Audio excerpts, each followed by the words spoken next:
I'm such a big fan of yours, and I just want to know, how does a Danny McBride happen? You know, I mean, first of all, I know that you grew up in Georgia and rural Virginia, and you've described yourself as kind of a latchkey kid. Yes. So what are you doing? You got a lot of alone time?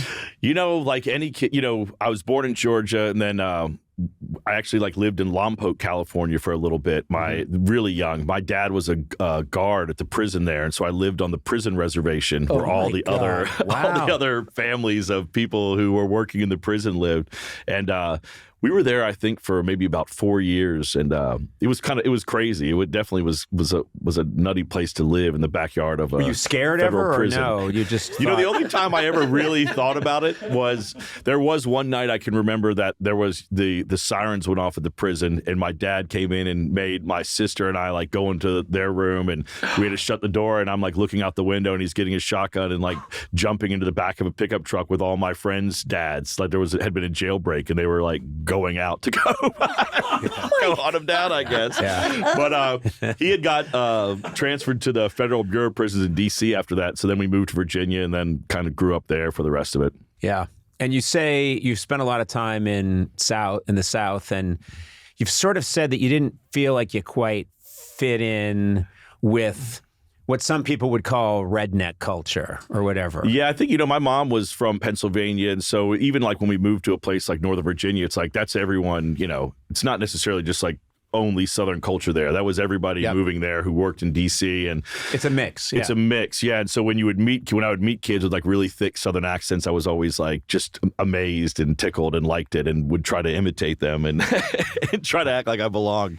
Living there, parents both working, that was the beginning of cable TV and video stores, and so I loved all that stuff. I was just I wasn't into sports, wasn't into anything like that. I just really loved movies and TV and just was obsessed with it. And you were drawn to other people, like your friends.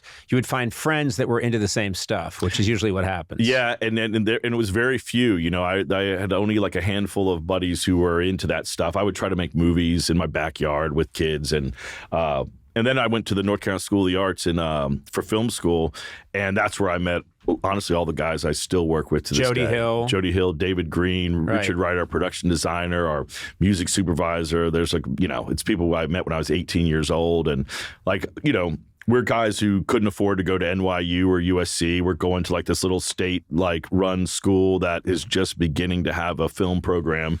And I don't know, we always just felt like outsiders there. We're learning to make movies in Winston-Salem, North Carolina. There wasn't we were so far outside the bubble that it, I don't know, I think it instilled in us this idea that we should all stick together and help each other out, because we were kind of living on an island so far away from all the resources that other people had. And then we just kind of kept that up through our careers. You said, this caught my eye, in one interview you said, I realized I didn't look good in a pickup truck or a big four-wheel drive truck. That wasn't you. It wasn't me. But then it was funny, you just because I'm from the South, then we lean in with something like Kenny Powers. I think that was the perception, was that, but it was sort of that was sort of my love letter to all the assholes that I had grown up with. You're so good at being an asshole. You're so good at being an asshole. And this is something I want to connect with you on, and this is going to get tricky because my team is going to weigh in on my part of this, but I think I love being a bad guy. Mm-hmm. I don't think I am. This is going to get tricky. I think in my core, when do we get to chime in? I meant a few episodes from now. Okay. In 6 months, you get to chime in.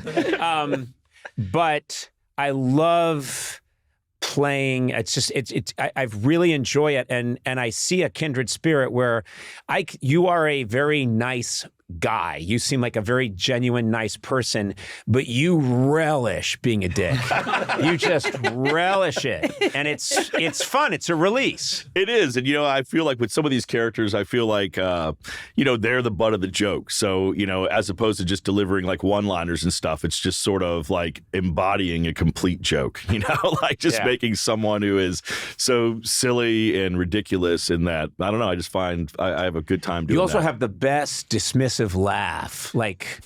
I mean, I'm not going to do it, but you just like, you laugh at people, make fun of them in your characters. And I'm trying to think of, like, there's a moment in the movie about the end of the world. Oh, this is the end. This is the end. And there's this great part where everyone's playing themselves. And so you're Danny McBride, and they come and tell you that all these different people, you know, like all these different stars, real stars who are all playing themselves have died because it's the end of the world. And they come and tell you, they're telling you, and then they tell you that Michael Cera's dead, and you're like, bah!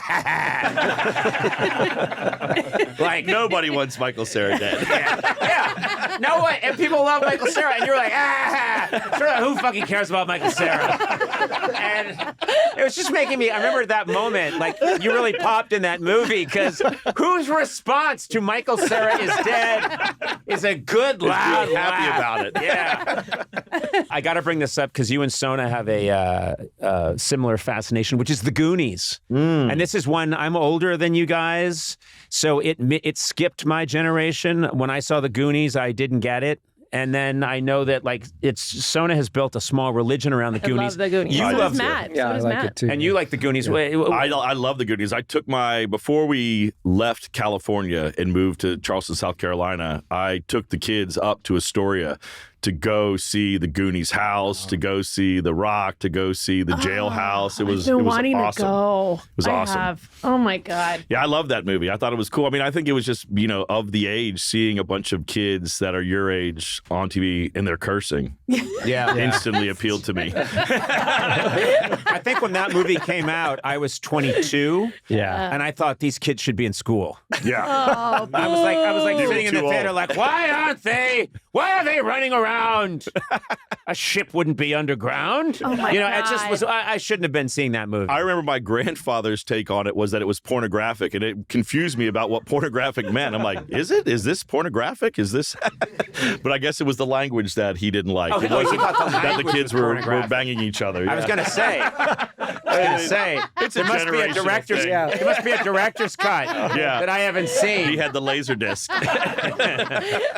All the kids are just going at it. Oh God. Oh, come on! Like you haven't thought about it. No, I haven't. Man. They're like, Fuck you. really? I'm channeling McBride now. It's funny though. I've seen the effect because I've told you I was shooting in another country and ran into Martha Plimpton. Yeah. And the people on my crew who are, again, 10, 15 years younger than me, their hands were shaking. Oh, yeah. I love Martha Plimpton. And I was like, hey, Martha, how are you? And she'd been on the show a bunch. And good to see you. But I thought, you know, it's not Prince. You know, I mean, do you know what I mean? Like, it's no, but they were It's more all the women. Goonies. Goonies fans. I did this really small movie with Jody called Legacy of a White-Tailed Deer Hunter. That was like a Netflix movie, and Josh Brolin's in it. Yeah. And I was like wanting to say something about Goonies like the entire time, and I just like felt like, oh, I got to play it cool. And there's like one scene where I'm like almost dying in the scene, and he's like, you know, trying to help me out, and he's like, you know, don't die. And then in the take, I was like, Goonies never say die. And he just looked at me. He's like, "That's the worst delivery you've given in the whole movie." I was like, "I know." I got scared. I could see him too being not too happy. Yeah. It's like, you know, I've gone on to all this other amazing work. It doesn't matter. Can't keep bringing me back there.